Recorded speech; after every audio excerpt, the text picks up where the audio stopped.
All right, we are getting started. Good evening. Thank you so much for being here. My name is Julia Rogers, and I'm going to be your spirit guide tonight to helping illuminate you on the gap year option. A couple housekeeping things. I'm going to try to keep my eye on the Q&A and the chat, but I will also leave time at the end for questions. So if I don't get to it in the moment, sometimes when I'm in the groove of talking, I don't see the windows. But know that I will get to everybody's questions as they come up. And I do have a slide deck that I love sharing photos of students, and I think it really illustrates the adventures. So I'm going to be mostly screen sharing, but I'll keep my video on too, and I'll be sure to take it off at the end so that I can kind of see you all once more. So with that, let's get started. And thanks again for spending part of your evening with me. I know that there's so many places that you can be, so I really value the fact that you're here tonight to learn a little bit about something that maybe you don't know so much about. So a little bit about me and where I come from. I'm physically in Stowe, Vermont, but I am the founder of EnRoute Consulting, which is a gap year consultancy. So I work with students all over the United States and the world who are taking a gap year and wanting to really make it meaningful and intentional. So I work with students to craft kind of custom designed gap year itineraries that pull together programs and independent experiences and kind of create a full gap year plan for them. I also work closely with the Gap Year Association. I'm their former board president, and I'm still on the board. And the Gap Year Association is a fantastic nonprofit. It's kind of a neutral landing point for information, both professionally for programs as well as for the public and parents and students, and all sorts of people can find great information on the GYA website. So I think the best way to start this conversation this evening is to, start with a working definition. I love having a shared language, and I think that most people come at the gap year with a little bit of their perception of what a gap year is colored by whoever they know who's taken a gap year. And I think that one of the great things about gap time is that it is not just one thing for one type of person. It is very inclusive and customizable. And so I like to define a gap year as a structured and intentional period of personal growth, aided by activities of enrichment. So you'll notice that I didn't delineate a length of time. I didn't say what grade you had to be in or what life stage you had to be in to take it. It's really more of a recipe than a defined way of doing something, which is great because that means that it can really be beneficial to just about anybody.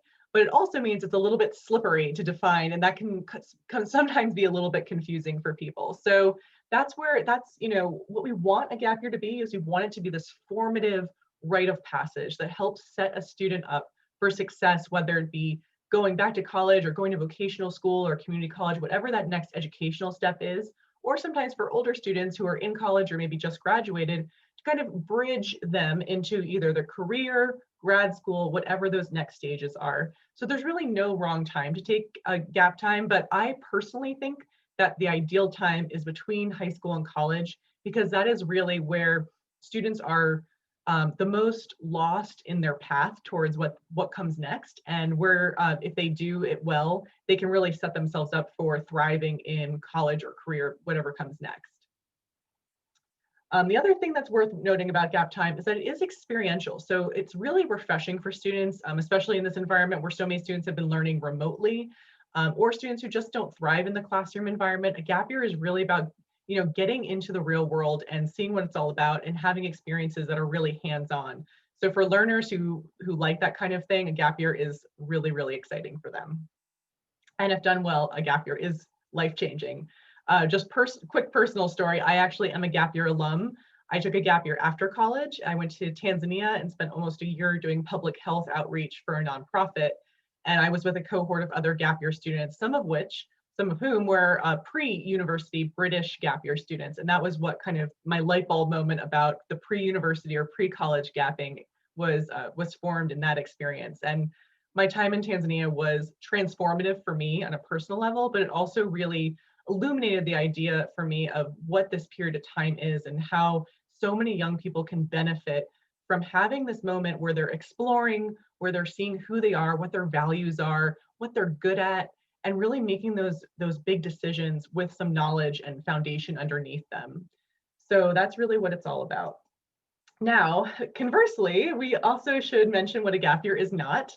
A gap year is not the absence of a choice. I think that's one of the biggest misconceptions about gap years is that, oh, Jimmy, just didn't go to college and he didn't get a job after high school and he's just kind of living in his parents' basement. That's not a gap year. That's just not having made a choice. So a gap year is really an intentional decision. It's really, taking life and making some choices that are going to help define your next steps. And that other thing is not a gap year. I don't know what it is, but it's not what we'll be talking about tonight.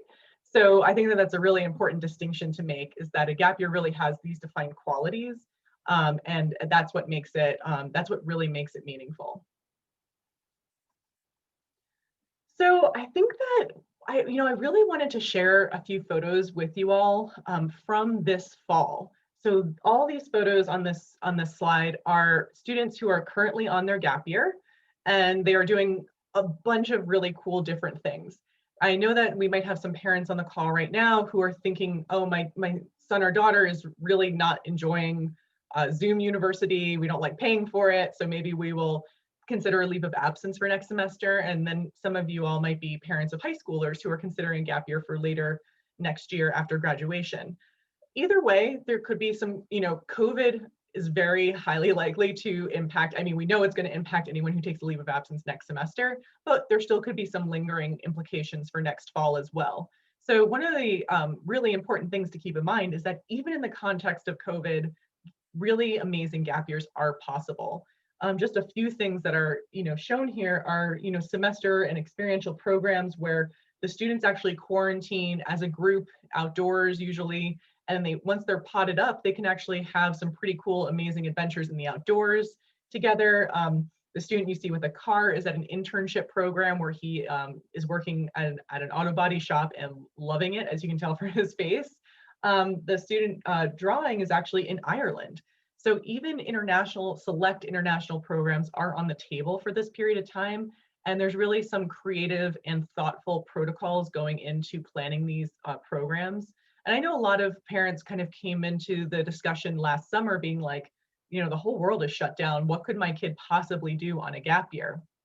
But as we're seeing, because gap year programs are so much smaller than any kind of college or university environment, they're much more able to control for testing, keeping the group isolated, and kind of maintaining the sanctity of the bubble as it is. So lots of exciting choices coming down the pike. And I think that as the world kind of gradually wraps its arms around this and gets a handle on it, more and more opportunities and locations will be on the table as we move through the next year. That being said, I don't have a crystal ball, but that's my educated opinion anyway. So I also like to mention a little bit about benefits. I think that one of the great things about gap years that we're finding is that the outcomes are so amazing for students who take advantage of this period of time. And I think that, one of the reasons I draw out these data points for parents is that, of course, you're, concerned about what does this mean for my kid once they get to college, go back to college, or once they start their job. And what we're seeing is that gap year students really know what they like to do. And that, translates into performing better at college, knowing more about what they want to study or major in, and feeling like they're more employable after college. So, all these statistics really show us that gap year students have a better handle on what they want to do with their next steps. So the other thing that we know is that gap year students perform better academically and tend to graduate sooner than traditional college students. Many of you probably know that the average length that it takes to graduate with a bachelor's degree is around 6 years for most Americans. Gap year students tend to graduate more on the 4-year timeline, which is very beneficial, not just for getting that college degree, but also, for it's financially beneficial if you can finish in 4 years rather than 5 or 6. So when thinking about the decision of a gap year, it's really important to contextualize it in the idea of, whether the young person you're thinking about is truly ready to, like, on day one, start and thrive in college. And over the years, what I've discovered is that most students are not quite ready. Either, they're burnt out from a really intense high school experience and they need a little bit of time and space away from formal schooling, or they just have no idea why they're in college. And that can lead to all sorts of problems like not attending, dropping out, excessive drug or alcohol use, and all those other problems that we see. So giving students purpose and having them really understand what they're trying to get out of their education can make it more financially beneficial all around for everybody and more meaningful for the student. So, I think that because a gap year is a newer concept to most parents and families, it's worth I'm going to spend a little bit of time on this slide telling you what the how to think about planning a gap year, because it's different than going into the college planning experience, mostly because it's a complete reversal of the power dynamic. When a student is applying to college, they're positioning themselves to ask the college to accept them. And that's stressful, and it really it weighs things that aren't necessarily relevant in the real world, and we know all those kinds of things. A gap year really turns that on its head. It really asks the student, what do you want out of this period of time? Who do you want to be? Who do you want to become? And then what experiences are going to help you get there? So that's why I say that number one, the first thing that you do once a student decides that they're going to take a gap year is you start thinking about goals.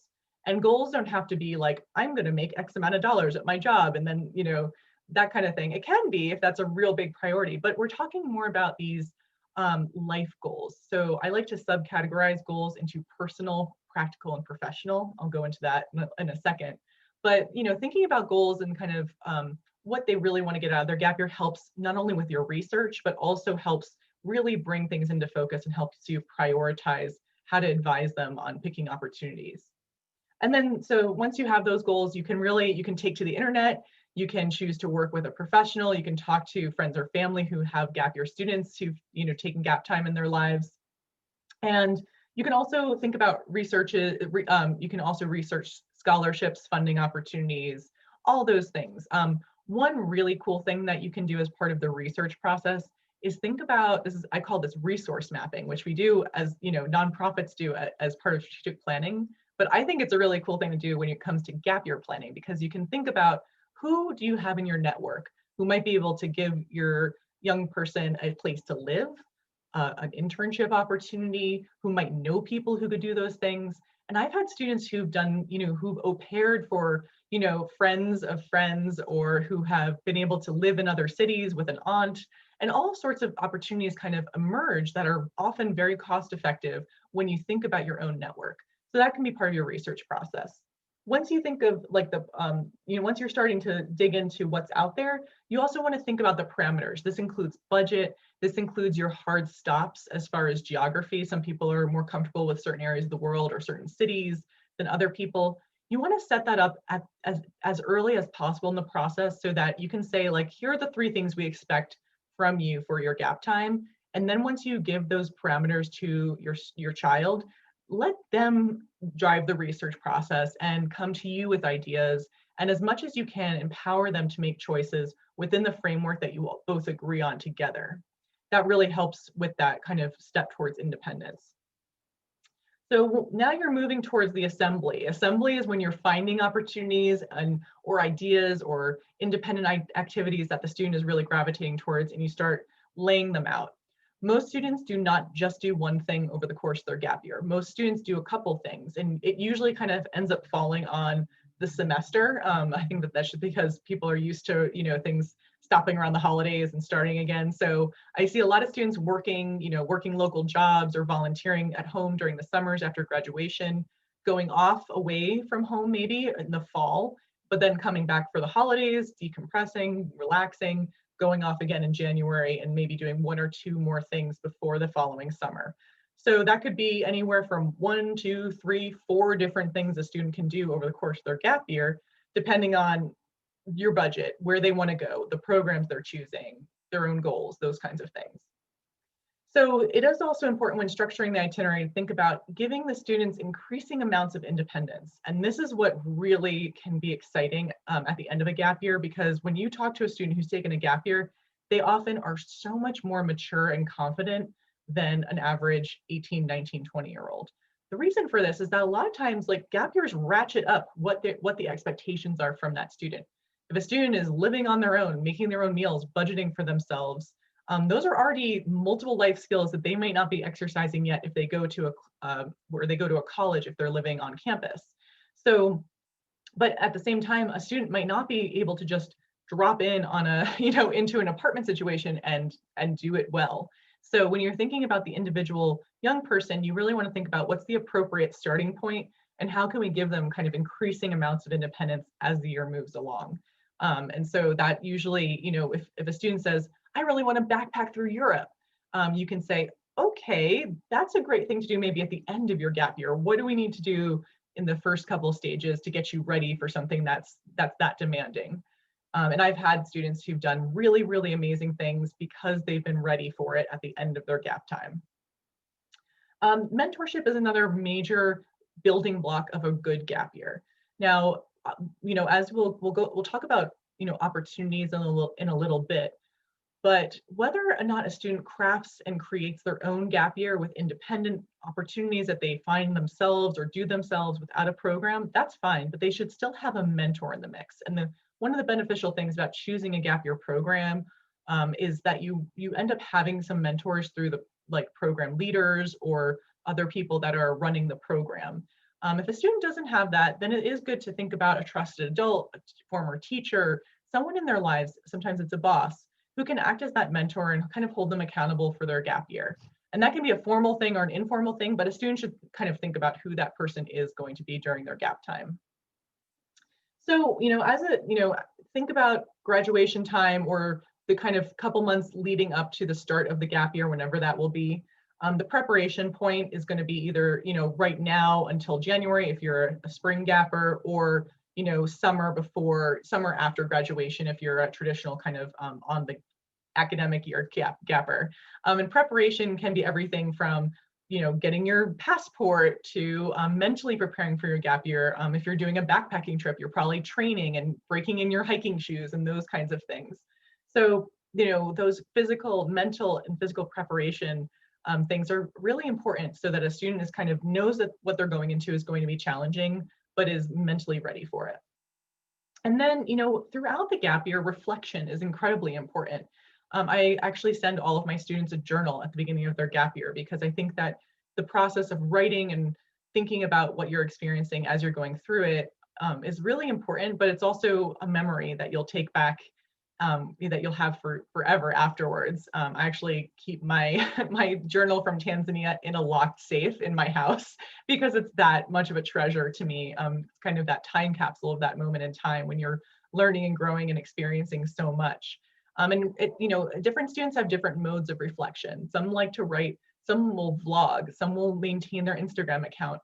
As long as there's kind of a formalized process and they're, keeping up with it, the mediums can be varied and can be adaptable. So that is kind of the building blocks of a really good gap year. And I can also, if anyone needs this as a PDF afterwards, just let me know and I'm happy to email it to you. All right, so just a little bit about the goal setting. What a break. So like I was saying before, personal, practical, and professional goals are a great place to think about how, getting the wheels turning for how to spend gap time. Personal goals are going to be those hobbies or things that are just fun or things that are kind of wild card experiences that your student just says, I really want to do this. So that could, I really want to surf. I really want to work with animals. I really want to practice my Spanish, not because I want to test out of my requirement in college, but because I've studied Spanish for a few years and I really want to actually use it in an environment where people speak Spanish. So a student is going to have some really cool personal goals probably. And some of those personal goals may also be that building in chill time or building in creating more social opportunities if that's been a little bit dry during COVID. Practical goals are going to be the life skills goals. Those are going to be the learning how to budget. Sometimes it's getting a driver's license, learning how to cook, getting up on time. Anything that kind of falls under that category, it's sometimes harder for students to identify those things, but oftentimes you guys can help as parents. But 2 or 3 of those as a goal is good. And then the professional goals. These are the career exploration goals. There are so many things you can do on a gap year that can help give you clues as to what you want to do in college and afterwards. Notice how I'm not saying what you do with your life, because I think that a lot of us know that, the journey to your profession and through your profession is not a straight line. And the quicker that students realize this, the better. But you can learn on your gap year what your strengths are and what you enjoy doing and what your curiosities are. And those are really, really good for, again, creating meaning in your life and work.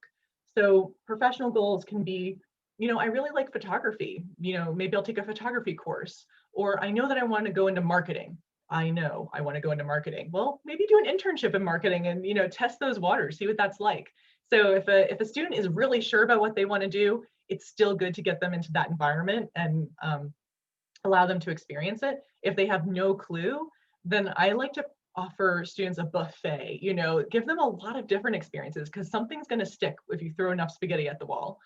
And then geography is kind of the last quadrant, thinking about where in the United States, again, with that resource mapping, maybe where you know people, but also, where the student wants to travel, again, if travel is on the table. So you can let them dream big at first, and then let them come back down to reality based on how things are shaking out with the world scene, as well as with budget and things like that. So now is an exciting moment where we start to talk about the types of gap year programs. I think that I like to subcategorize things. You've probably noticed that already. I like kind of being able to articulate what the different things are in different under different umbrellas. I think that's an easier way to understand what's out there for gap year programs, because if you just allow yourself to start Googling things, your mind could explode. So when you're thinking about gap year programming, know that there's going to be a lot of formal things. If you type in gap year program, there's going to be programs that come up where they're with a group of other students and they're doing something together. Those are great. We'll talk about those. But then there's also opportunities, experiences that students can craft of their own. I have a student this year who started his own business with a buddy. They moved out to California, they're renting an apartment, and they're working all day, every day on this business idea. That is an incredibly powerful gap year experience that he's having. Not only the living independently part of it, but he's basically given himself an MBA in 3 months worth of calls, meetings, and projections that he's creating. I mean, he's taking it very seriously. So don't discount those kinds of independent things. Let students experiment, because when else do you get to do that when the stakes are so low? That's one of the reasons why I think that gapping can be so much more cost effective than finding out at college, because college has now gotten so expensive that it's actually kind of costly to experiment too much with your interests once you get there. So anyway, all these different categories have some really cool kind of guiding features that I'm going to go over kind of line by line with you. So before I actually get into the specific types of gap year programs, I also wanted to kind of go over the different ways that these can manifest based on COVID. And so, if you're looking at opportunities for the spring, I've often talked to people about having a plan A and a plan B. That allows the student to pivot without much, angst, if you will. If you think about, okay, well, ideally, we want you to go to London and have a program there. If that's not possible, we do know that there's another opportunity for you, close by in Massachusetts, and we're certain that you could do that under just about any circumstance. And so that's kind of how I've been working with my students this year so far, and it's worked out pretty well. I have had students who've had to move and rotate their plans around a couple times, but everybody is still doing very meaningful stuff. So it can be community-based or virtual. It can be based in the United States, and there are some things happening internationally, and we might see more of that as the year again goes on. So just so you know that we have lots of opportunities within these 3 different scenarios that we could see. So first, I'm going to start with kind of the most common type of gap year opportunity. If you know people who've done gap time, or if you again have been spending any time on Google. But experiential semesters, these are going to be those programs that are group-based, so very social, with a peer group, leaders, a lot of risk mitigation, safety protocols, those kinds of things. So parents tend to love these programs because you're kind of putting your child in the hands of professionals that have done their due diligence to make sure that the things that they're doing are, mitigated risk-wise as best as possible. And a lot of times these have fixed dates and they're pretty structured. So for students who are very independent and or have done things like this in summers and stuff like that, these might be too structured for some students. But for many gap year students, a semester or experiential program to start off their gap time is a great way to ensure that they'll be with their peers and also that they'll be doing things that are, outside their comfort zone. That's another kind of cornerstone of this type of program, is they're usually pushing the boundaries somehow. Sometimes it's physically, they might be going out in the backcountry, learning how to rock climb, camping, that kind of stuff. Or it could be cultural, where it's an immersion program, they're learning a language, they're living with a host family. That's not always comfortable either. So in some scenarios, we're actually seeing these programs being lifted into an online experience. So they'd still have a cohort, but they're going to be doing the learning online. Now, some students at the beginning of the year were like, I am not doing anything online, like, no, thank you. But these gap year programs have actually done a really good job with creating super interactive and engaging programming that has, sometimes it's life skills and designing your life type of stuff, where they do a lot of personal assessments and personality evaluations and things like that, and they learn that stuff as a group. And then sometimes there's more, virtual interning, virtual volunteering as part of that as well. There's even one, gap year program that's bringing in speakers like Melinda Gates to talk to the students about global engagement and things like that. So some really fabulous virtual opportunities, surprisingly. And they're going to be way less expensive than college. And they're going to be only a certain number of hours per week, usually between 10 and 20. So there's an expectation that students are also working or doing an internship on the side. We're also seeing a lot of gap year programs here stateside. And even some programs that only used to do programs abroad have managed to create and execute fall programs here in the States this fall. So I have students in Hawaii right now. I have students out west. I have students doing all sorts of outdoor programs in the mountains and even in the Southwest and things like that. So again, these are programs that lend themselves very well in the context of COVID, because they're outside. They can bubble up, and they're able to run really surprisingly safely in this crazy moment that we're in.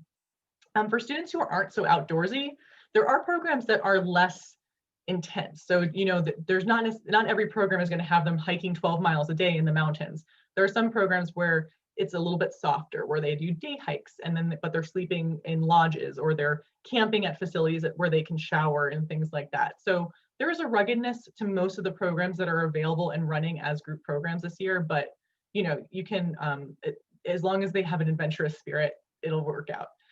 Now the international programs, New Zealand, I should have taken that off. New Zealand like does not want us to come.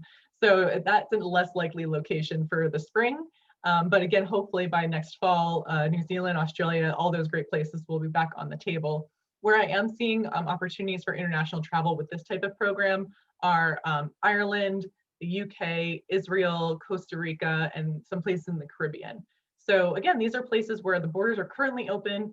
Sometimes there's quarantine or testing requirements as part of the entry experience, and usually the students are pre-quarantining before the program starts. So they're asking students to quarantine for 1 or 2 weeks and possibly get a test before they travel. And then once they're actually in the program, they're also doing kind of this social distance quarantine before they get the group tested as well. So there's a lot of effort that goes into creating the bubble. Similarly, volunteering, it can manifest in lots of different ways. Some students, want to be closer to home during their gap time, and there's a lot of great local opportunities for volunteering. I mean, COVID relief alone could keep you very busy, but there's, I have a student who's working in an animal shelter right now. There's building projects with things like Habitat for Humanity. So local, community-based volunteering is a great way to spend time, especially if it's like in conjunction with something else. So thinking about that, there's also virtual volunteering, which I know at the on its head might sound like, well, I don't know, but imagine, I've had students this fall who volunteered for an organization in Costa Rica that they are then now going to travel to now that the borders are open. So you can tutor students, you can teach music, you can help with capacity building. There's all sorts of things that students can do from afar that can be really helpful to local NGOs, especially abroad, who are suffering from not having volunteers in person when they are used to having that extra capacity. So, a lot of students don't want to be at home, but they also, some families are still like, I don't think international travel is right for us. So volunteering in the States, but not at home, is also a possibility. There are programs where you can build trails in our national parks. You can, there's, programs where you can go and help youth and do mentoring and assisting in schools and things like that, daycare centers. You can work with different pockets of underserved peoples depending on where you live and things like that. So a lot of those programs do offer housing as part of it, or sometimes people base it on that kind of resource mapping of where they know, or they just kind of find a buddy or find a group of other gap year students and go and live someplace. And then, we do have international travel options. And again, if this is something that you're looking to next fall, normally when we're looking at gap year opportunities, there's so many amazing volunteer opportunities all over the world, whether it be, working and teaching English, or working in a school situation with people and students, or whether it's working in a community doing, community development projects or conservation work with animals, or field researchers, biologists, those kinds of things. So volunteering is a great way when you're thinking about that, like a career exploration. A lot of times you can wedge it into a really cool volunteer experience, and they can actually get a taste of what it's like to be a field biologist, or what it's like to work in public health, or many of those things. I would be remiss to not mention national and civic service as a really worthwhile gap year opportunity to explore.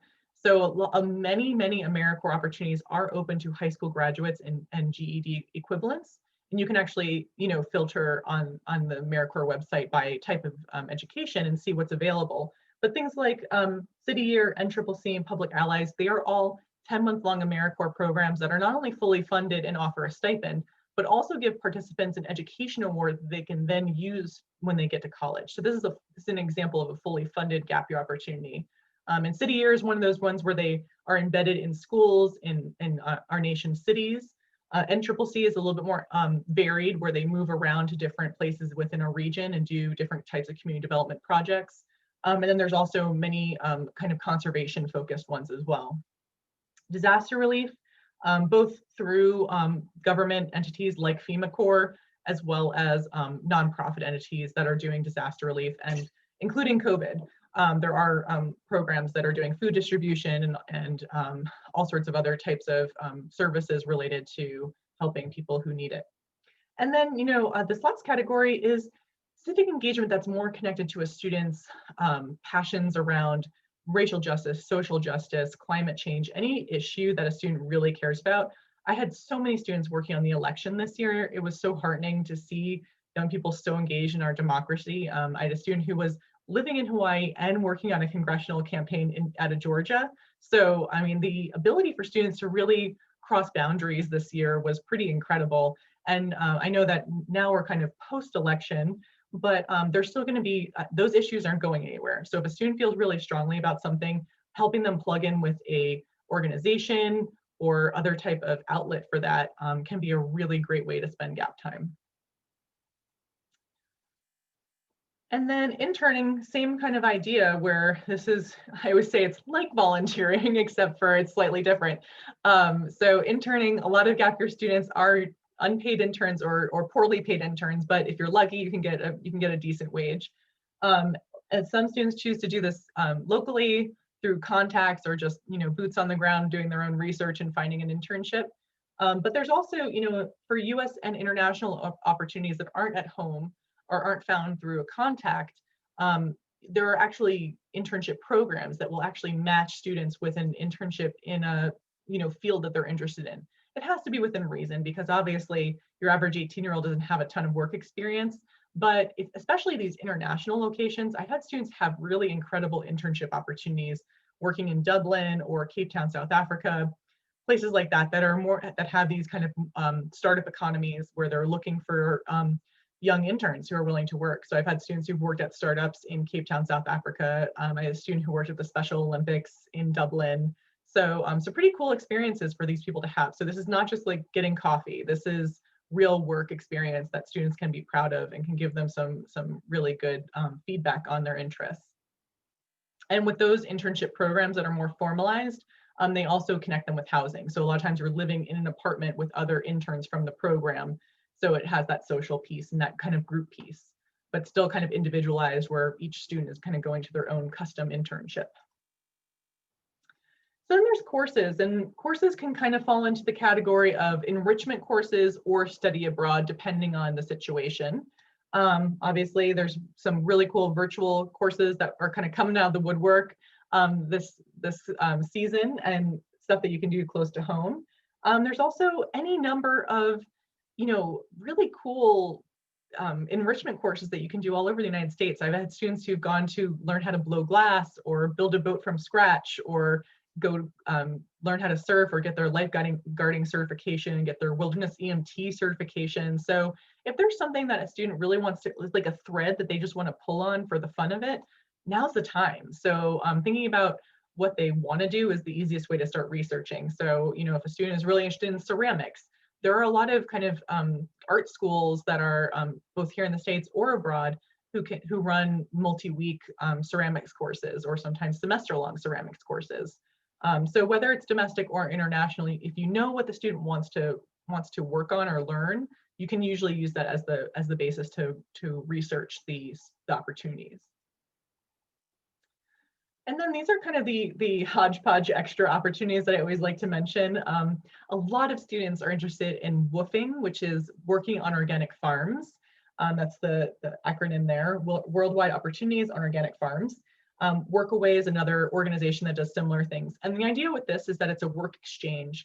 So it's a very affordable way for students to live and travel in other places. And the idea here is that you connect with a local farmer who owns, say, like a sheep farmer in Colorado. And they say, like, we need like an extra pair of hands on our farm. Student finds them on this platform, and they connect and they set the dates, and in exchange for 4 or 5 hours of work a day, the student gets free room and board on the farm and gets to learn how to farm sheep. And I know, like, depending on where you land on this, it might sound kind of weird. I have done this all over the world, especially in New Zealand and Thailand, and it is a fantastic way to travel. There are things you have to keep in mind to make sure that it's safe and that the hosts are above board and things like that. But because these platforms do offer the opportunity for previous hosts to review them, it's kind of like Yelp. You can find good, reliable opportunities through the platforms. And then there's the innovation, kind of like the student I mentioned who started his own business. That's so cool. So if your young person has that drive and has a problem they want to solve, or is a tinkerer and wants to work on their invention or something like that, let them explore that interest. But also sometimes it's good to put it in a container. So there are some programs or even online courses, like incubator types of opportunities, where they are looking for young entrepreneurs to, and they give them mentors and they give them some guidance and things like that. So it doesn't have to just be them figuring it out from scratch. And then there are the adventures. Even this year, I'm so impressed with the how students are creating their own adventures. I have a lot of students who are road tripping, some with friends that they know really well, and others with kind of new friends. So some students are finding each other based on their future college and kind of grouping up and going off together that way. And I actually have a pair of students from here in Stowe who just did a huge loop, started in Vermont, went all the way across to Washington State and down and back around, visiting national parks and doing hiking and visiting some friends and things like that. So think about all that they're learning through that process. They're learning about planning. They're learning about where to stay. They're learning about how to budget. They're learning about navigation. So that all, like, traveling and adventuring and those kinds of things sometimes get a bad rap as frivolous, but I think it's honestly some of the best on the ground learning that you can do when it comes to those real life skills. So I think that those are good to work into a gap year. Again, sometimes it's better for the latter part of the gap year, but if a student is really independent and has their wits about them, lay down the groundwork and let them come to you with a proposal. I always think that's a really good way of doing it. If they have something that they want to do and you're like, I don't know about that, tell them to make you or have them make a PowerPoint and present it to you. And I've had a lot of parents be very surprised with how well students are thinking through some of their plans, but you wouldn't know it until they actually formally present it to you. Okay, so someone in the chat just asked a question that has to do with colleges and deferrals, because there's a lot to cover here. Probably more than I can do in the amount of time that we have. Can you do a gap year if you apply early decision? A lot of times you can, but it depends on the school. And that, unfortunately, is the answer to a lot of the questions that people typically have around colleges and deferring. So let me kind of walk you through what to expect when it comes to colleges and gap years. The deal is that colleges tend to really like gap year students and gap years in general, because they know these stats. They know that gap year students tend to be more mature when they get to campus. They graduate sooner. They tend to have higher GPAs. They're more engaged in campus life. They know all this stuff. So they love gap year students. That being said, there's no standardized process for them to, or no standardized process nationwide for them to accept deferrals. So every school has a different process and a different feeling about it.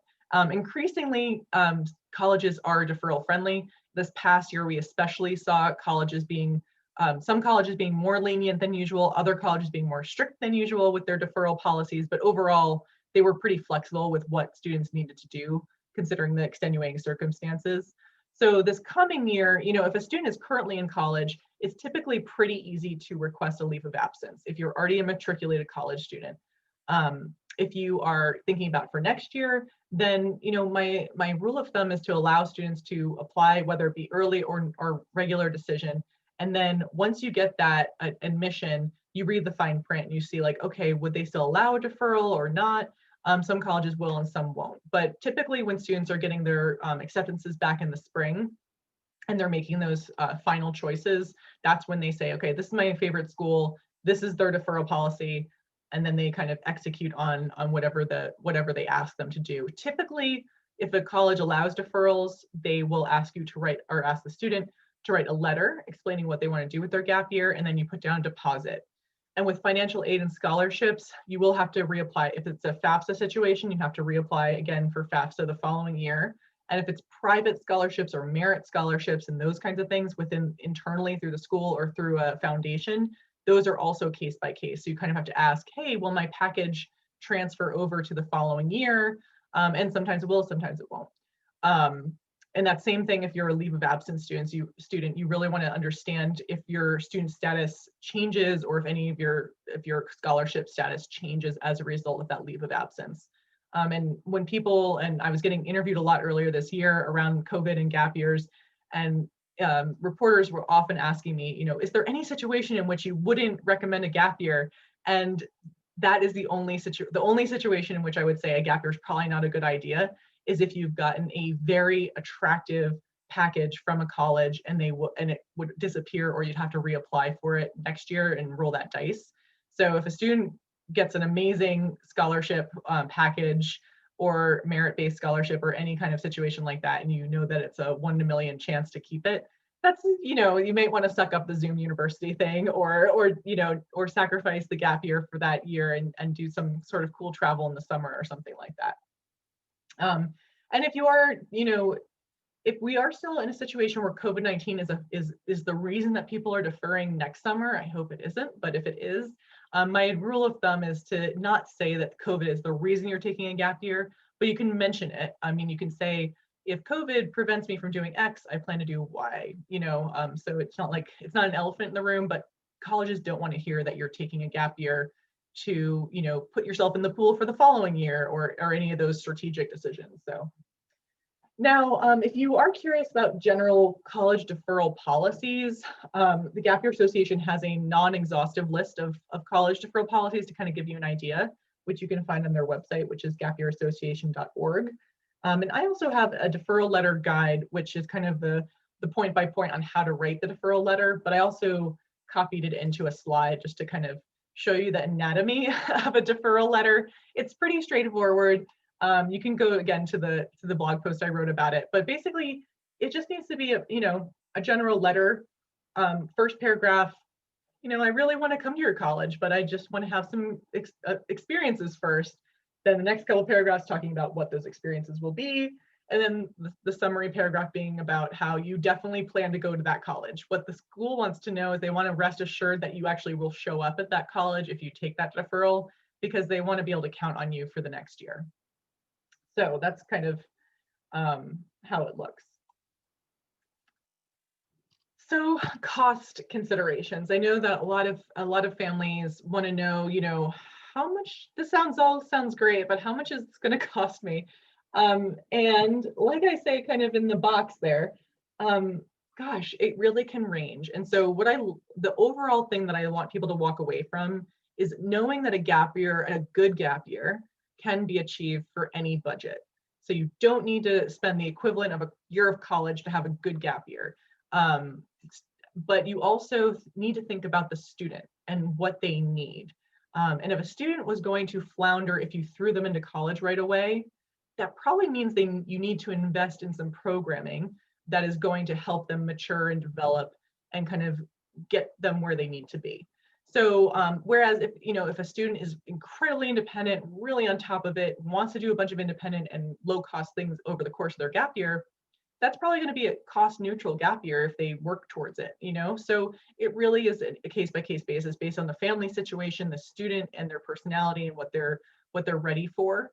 But that being said, I'm not going to dance around the issue. I mean, gap years are an investment, and it's just a matter of how much you are willing to invest.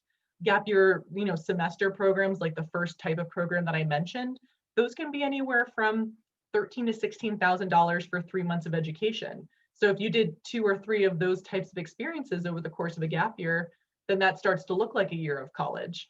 And some families are, ready and willing to pay for that. Others, that's not an option.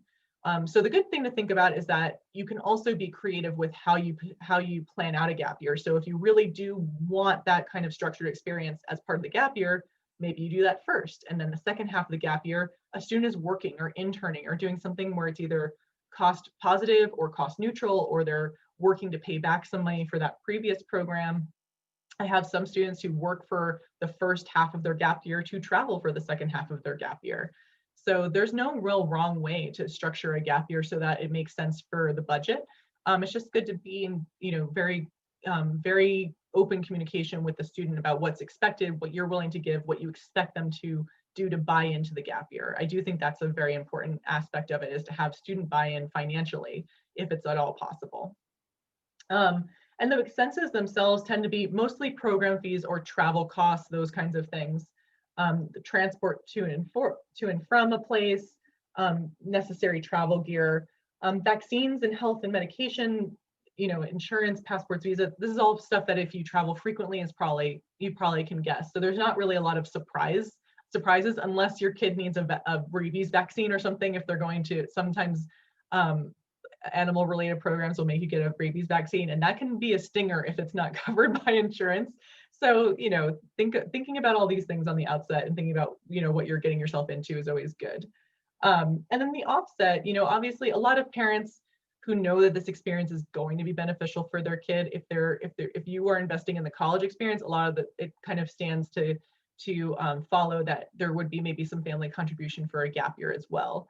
But the other ways that gap years can be paid for, the student working for it, 529 money can be used for many gap year programs. The trick is that the gap year program tends to need to offer credit, college credit. Even if you're not taking that credit, you're not planning on using it, it's a signifier to the holder of the 529 account that it's a post-secondary education option. So you can often unlock 529 funds for those types of programs. Students can fundraise for their gap year opportunities, especially sometimes students will even do like a GoFundMe for their graduation money, and they'll say, hey, I'm trying to fundraise for my plane tickets, or some sort of like finite thing around their gap time. That can often be pretty successful. And then scholarships and financial aid. A lot of programs tend to be the more established and expensive programs, all of them offer some sort of scholarship or financial aid. At the very least, they will work with you to do payment plans. So always ask, always investigate. Sometimes there's, between the 529 and scholarship and financial aid route, there are some really creative ways to get some of those more expensive programs paid for, or at least brought down to a more affordable rate. All right, so now I have been talking for 45 minutes. It's time to kind of, think about what questions you should ask your young person when you kind of, I like to have these webinars ahead of the holidays because I know that a lot of students are going to start if they're, again, like their midterms are kind of slowing down, and then there's going to be Thanksgiving. Thanksgiving is usually a turning point, both for college students um, as well as the high school seniors, where the gap year conversation really tends to kind of come to the forefront. So if you're having those conversations with your child and you're either in the beginning stages of planning a gap year, or if you're kind of both on the same page and you're like, okay, let's do this. There are questions that you can ask to kind of start teasing out those first building block things, the goal stuff. Also, the foreign language things. A lot of students structure their gap time around a foreign language that they've always wanted to learn, or that they already have studied in school and they really want to practice. Asking them about their values and issues they really care about. And some of the stuff as a parent may be common knowledge, you may already know about it, but sometimes students really surprise you with what they say, with what their ambitions are, or what they want to learn about themselves and those kinds of things. So opening the door to those conversations can be really great. Or if a student is a little bit more independent in their planning, just giving them the space to ask themselves those questions and kind of coming to you as needed. All right, now it's your turn to ask me questions. I have the Q&A box open, I have the chat open. So if anything was unclear, if you want anything clarified, feel free to tap it out. If you raise your hand, I can unmute you and you can even ask your question live. But I know that this is a lot of information to take in all at once. So sometimes people need to digest before before like the questions kind of bubble up. But usually after a second or two, they kind of rise to the surface. So I'll give you all a couple seconds to think about tapping in something for me.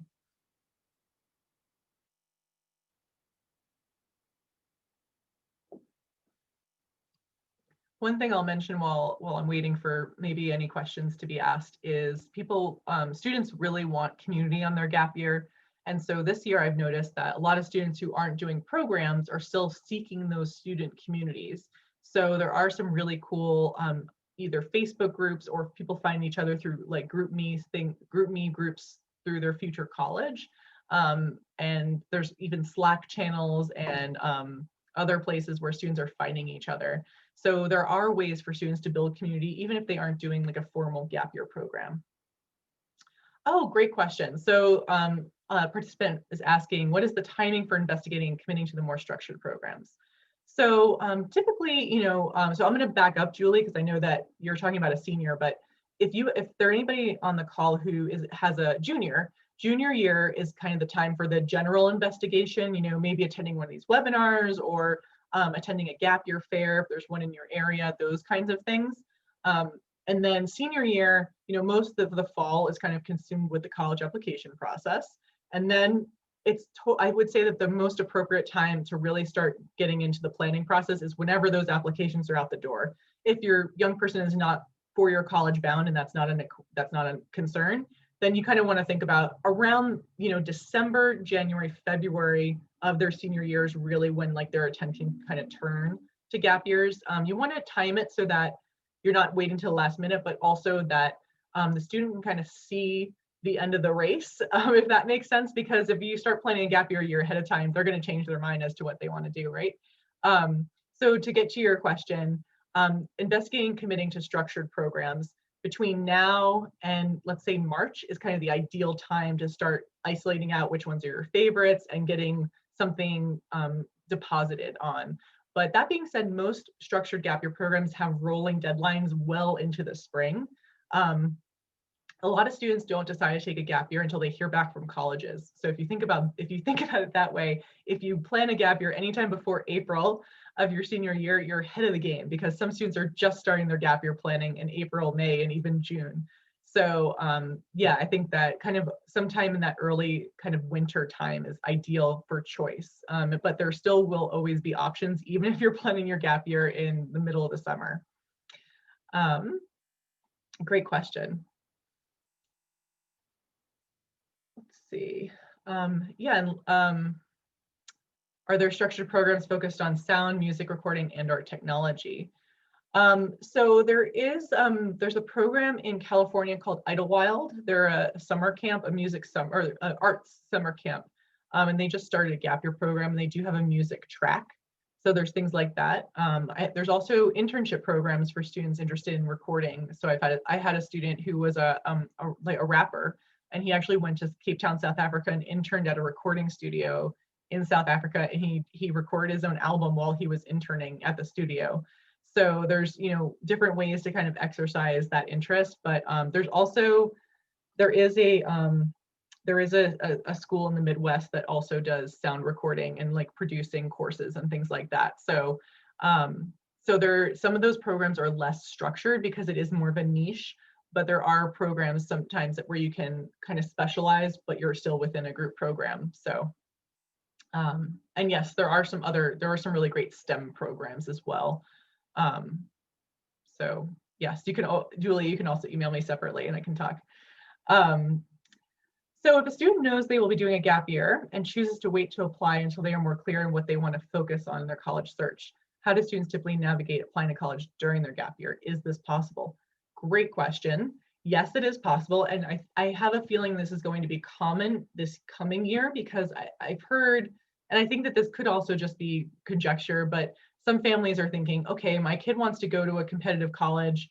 We know that there's kind of a glut of these gap year students from last year. Is that going to affect admission for this year? So some students are maybe thinking about not applying to school until the following year because of that.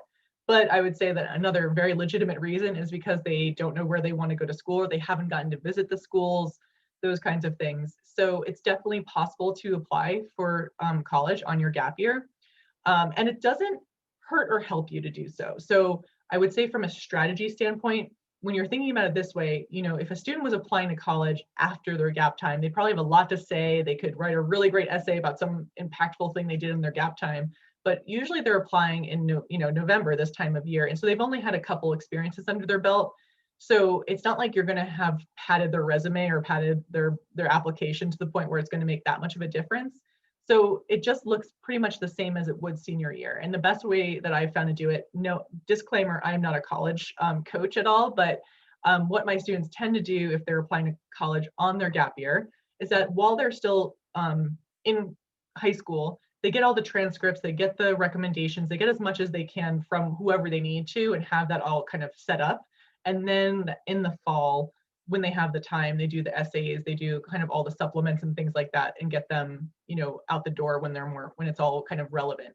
And obviously recommendations could change too if they have a job or if they're doing a program or something like that where they can get a great recommendation. So it doesn't look a lot different unless you're in a situation where I've had students who are like in Bhutan in the fall and they're out of communication completely, or if they're doing a NOLS program and they're backpacking in Colorado or something like that, not near service, that's going to impact the ability to do a virtual interview or write things or those kinds of things. So if that's the case, if a student is really into the idea of doing a program where they're not going to be in communication or where they're going to be very place-based, then thinking about making sure that you block out that time in December when the program is over, or in the summer before they leave for the program, to get the application, like the big hurdles done with the application. So yeah, it's definitely doable, but it just takes a little bit more strategy. All right, 9:30 on the dot. So I'm just gonna go to one more slide here because it has some information about where to go from here.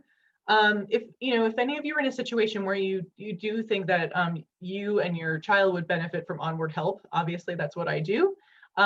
The easiest thing to do would be to have your child fill out a questionnaire on my website, and then I would reach out to set up an introductory conversation, which is an absolutely no obligation call to just kind of brainstorm and get everybody on the same page and get people's questions answered.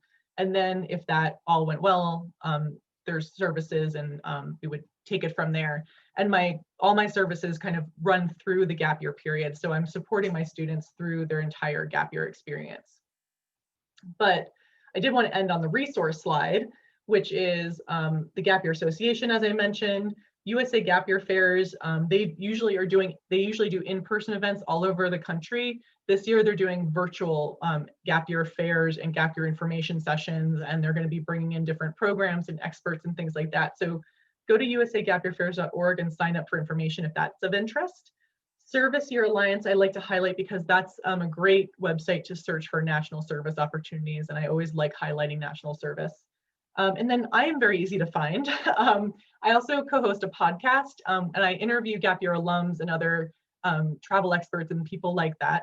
So that's a great place to send a student or yourself if you want to hear the student perspective, which I think is so important when you're trying to get a student to warm up to the idea of a gap year, to hear from alumni who've had such amazing experiences and can really speak to what it feels like to be a gap year student. And then obviously I'm an email away, I'm a phone call away, or you can find me on Instagram at EnRoute Gap Year or on Facebook at EnRoute Consulting. And yeah, it was just such a pleasure to spend this time with you. I can't wait till I can do all these things in person again, but it is great to be able to reach all of you. I'm sure it's a coast to coast crowd tonight. So if you do have any further questions, please don't hesitate to reach out and make a connection that way. But in the meantime, I hope that I've given you some good information to kind of take those next steps in your gap year exploration, and have a great rest of your evening. So thanks so much.